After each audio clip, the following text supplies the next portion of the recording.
மகநதி சீரியல்ல இந்த வாரம் என்ன கான்செப்ட்? கடந்த வாரமே வந்து பார்த்தீங்கன்னா, வெண்ணிலாவ கொண்டுட்டு வந்துட்டாங்க. இப்ப வெண்ணிலாவ வச்சு என்ன கன்டென்ட் குடுக்க போறாங்க அப்படிங்கிறதே இந்த வாரத்திலருந்து ஆரம்பமாகுது. இப்பொழுதைக்கு வந்து ஒரு ஆசிரமத்தில தான் வெண்ணிலா, நிவேதா அப்படிங்கிற ஒரு பேரோட இருந்துகிட்டு இருக்கிறாங்க. அவங்க ஏன் இப்படி இருக்கிறாங்க? என்ன கதை? அப்படிங்கிறது இதுக்கப்புறம் தான் தெரிய வரும். இப்பொழுதைக்கு இன்னும் வெண்ணிலா வந்து போஸ்டர்லேயும் இந்த மாதிரி இதுலேயும் விளம்பரத்துலேயும் தானே வந்து இப்போ நம்ம விஜயை பார்த்துக்கிட்டு இருக்கிறாங்க. இப்போ நேரில் பார்க்க போகிற காட்சிகள் வரப்போகுது. அதுக்கு ஆரம்ப கட்டமாக வந்து இப்போ தாத்தா நல்லா ஆனதுனால நம்ம விஜய் வந்து அநாத ஆசிரமத்துக்கு வந்து பார்த்திங்கன்னா பணம் இந்த மாதிரி சாப்பாடுலாம் கொடுத்து உதவுறேன் அப்படின்னு செஞ்சுருக்காப்லையாட்டுக்கு. அதுக்கு நம்ம காவேரியை தான் நம்ம விஜய் அனுப்பி வைக்கிறாரு.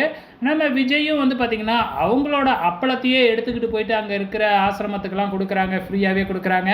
அது மட்டும் இல்லை, காசும் கொடுக்குறாங்க. அந்த அப்பளக்கட்டில் நம்ம விஜயோட ஃபோட்டோ தானே, ஸ்டிக்கர் தானே ஒட்டியிருக்கோம். அதை பார்த்த உடனே நம்ம வெண்ணிலாவுக்கு ஃபீலிங் ஆகிடுதாட்டுக்கு அந்த அப்பளக்கட்டை எடுத்துக்கிட்டு போயிட்டு ஃபோட்டோவை பார்த்து ஃபீல் பண்ணிக்கிட்டு இருக்கிறாங்க.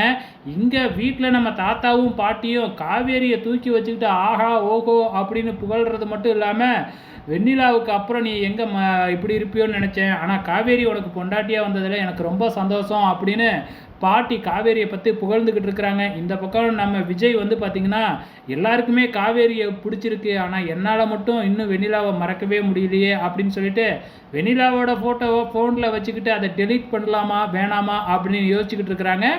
இந்த பக்கம் நம்ம காவேரி வெண்ணிலாவை மீட் பண்ண போகிற மாதிரி காமிச்சிருக்கிறாங்க. வெயிட் பண்ணி பார்க்கலாம் அடுத்த வாரம் என்ன நடக்க போகுதுன்னு.